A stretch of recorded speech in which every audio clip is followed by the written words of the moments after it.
There's a particular sound that only exists in the memory of people who grew up in the 1970s. Two silhouettes standing in the dark, throwing syllables at each other like a tennis match, until a whole word snapped together in the middle of the screen. Nobody had to explain the bit. You just watched it, and something clicked into place in your head that you couldn't name. Ask that same person today what episode it was from, or what year, or even what the show was really trying to do to them, and they'll draw a blank. They'll remember the funk music.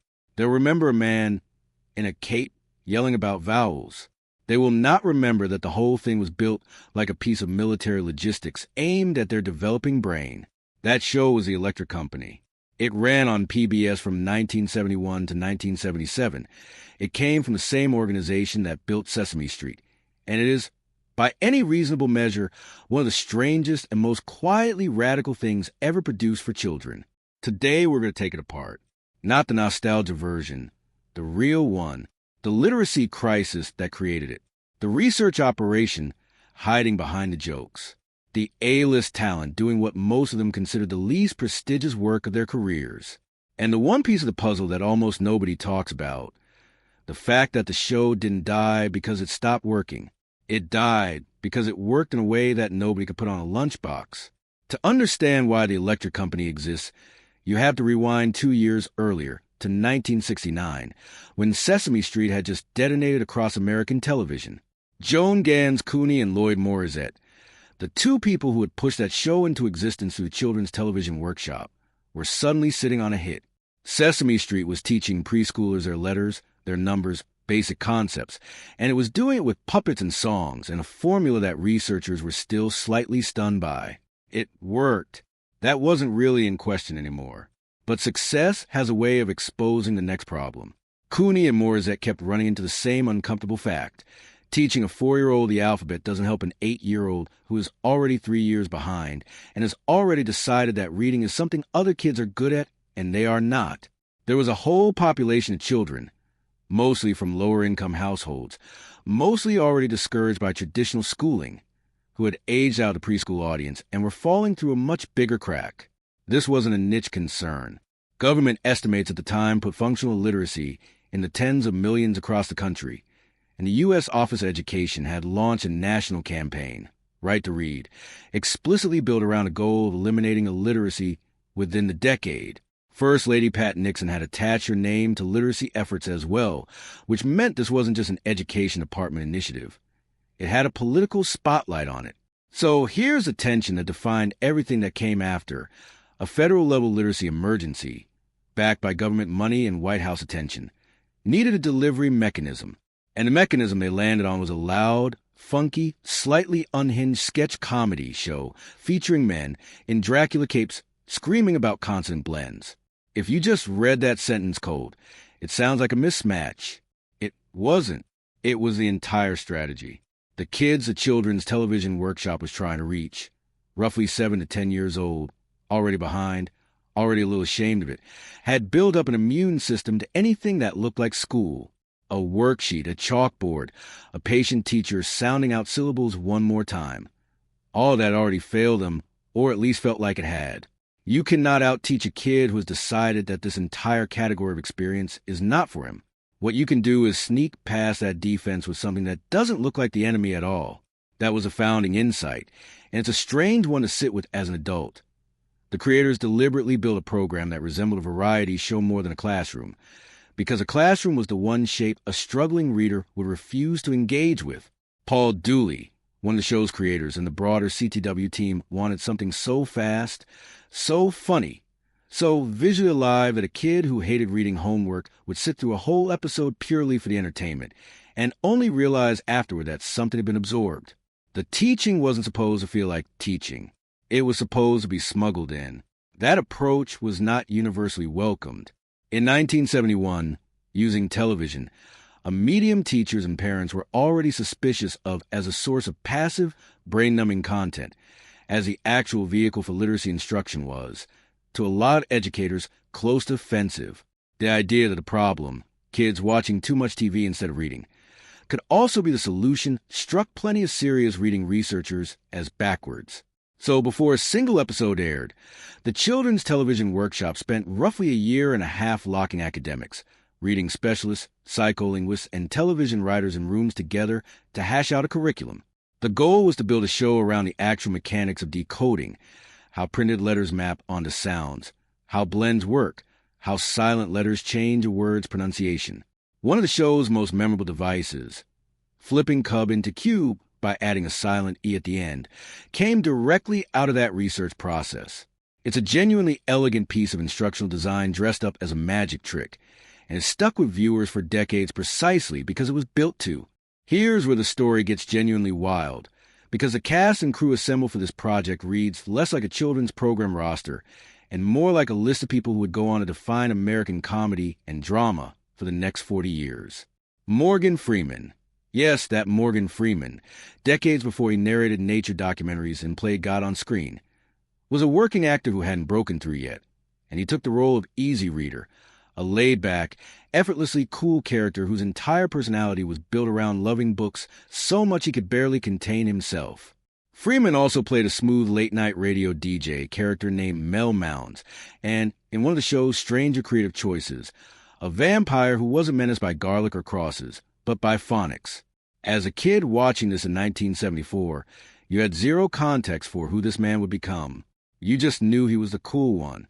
As an adult, it's almost funny to realize an entire generation was taught to read by a future Academy Award winner and gave him roughly the same amount of thought they gave the studio carpet.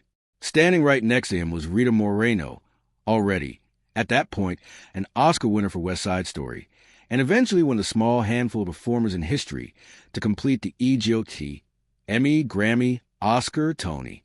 She spent her time on the Electric Company hollering catchphrases at the camera to hook the attention of distracted 8-year-olds, which is either a strange use of legend's talents or exactly the kind of unglamorous, high-leverage work that a serious literacy mission actually requires, depending on how you want to look at it. The early seasons also feature Bill Cosby in a regular role, a fact that's impossible to mention today without acknowledging the very different, much darker context his name now carries, following his later criminal conviction for sexual assault. It doesn't erase his presence in the archival footage, but it does mean revisiting those early episodes now comes with an asterisk that didn't exist for kids watching in 1971. The rest of the ensemble was just as stacked. Judy Graubart came out of Chicago's Second City, one of the most important breeding grounds in American comedy.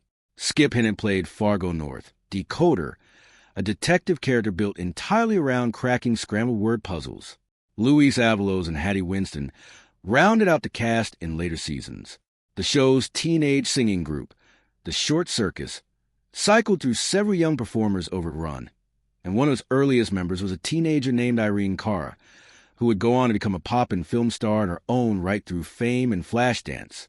Even the guest voices reflect the same pattern of wait, they got who? Gene Wilder, Joan Rivers, and other well-known names of the era lent their voices to segments.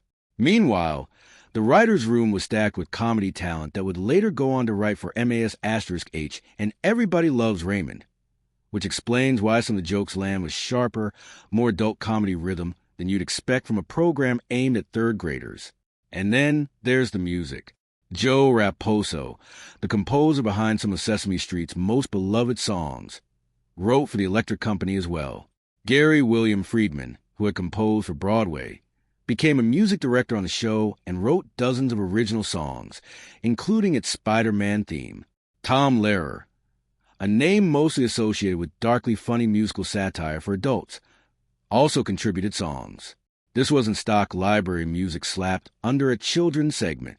These were full arrangements, real horn sections, genuine funk and soul influence, aimed squarely at teaching second graders about vowel sounds. If a tune from this show has been rattling around in your skull for 30 years without explanation, that's not a coincidence. It was written well enough to have existed on the radio. If there's one piece of the Electric Company that deserves to be remembered as an outright masterstroke of instructional design, it's the Spider-Man segments that ran starting in 1974. This predates any live-action Spider-Man movie by decades. A dancer named Danny Seagren wore the suit, tangled with low-stakes, non-violent villains, and solved every problem through cleverness rather than force.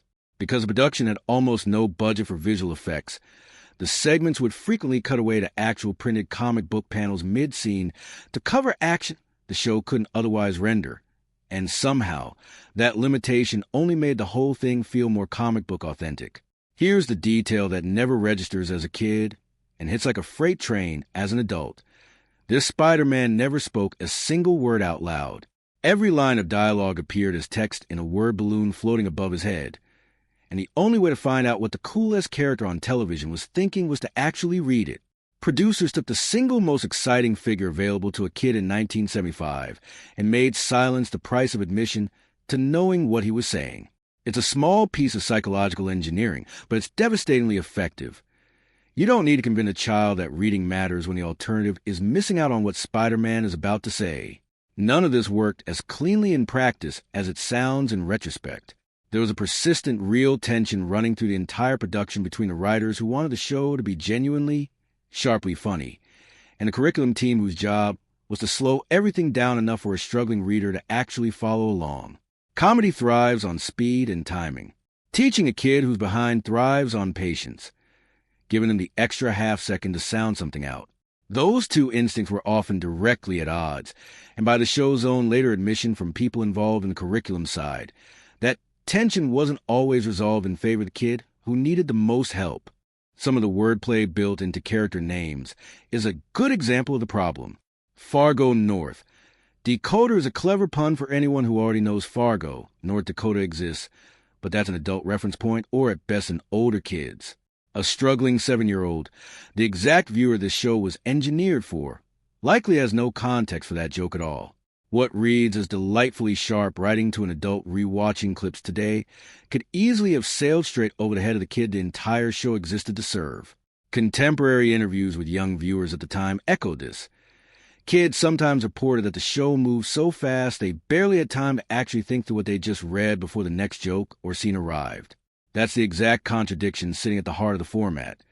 The speed that made it feel too cool to be educational was sometimes the same speed that left the strugglers it was built for a step behind.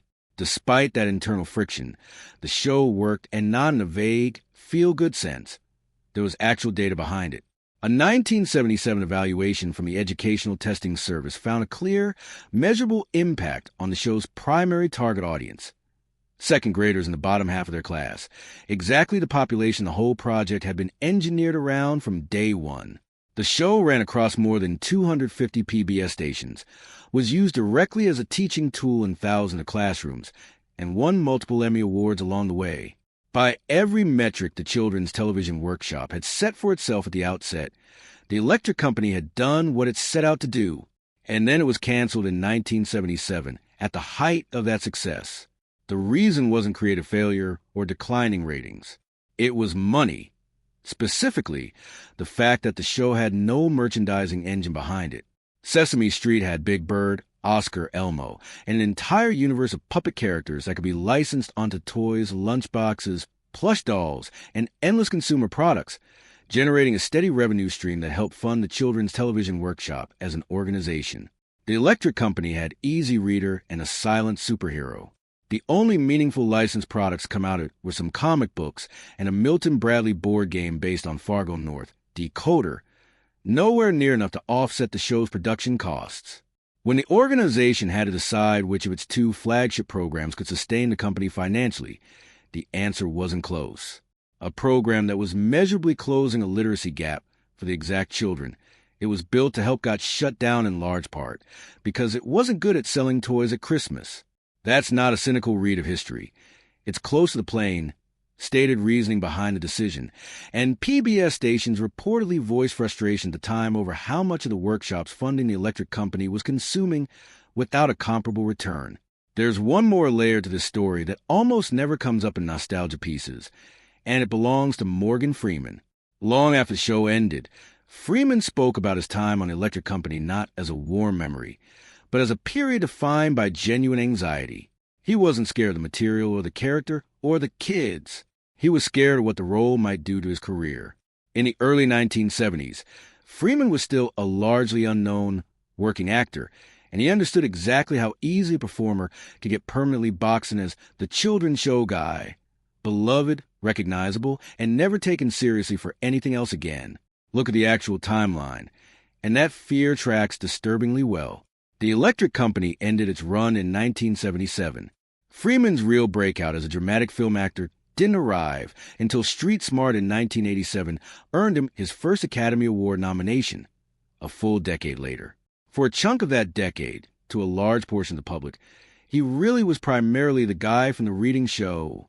The character audiences adored him for was, quietly, the exact thing he privately worried might cap his entire career.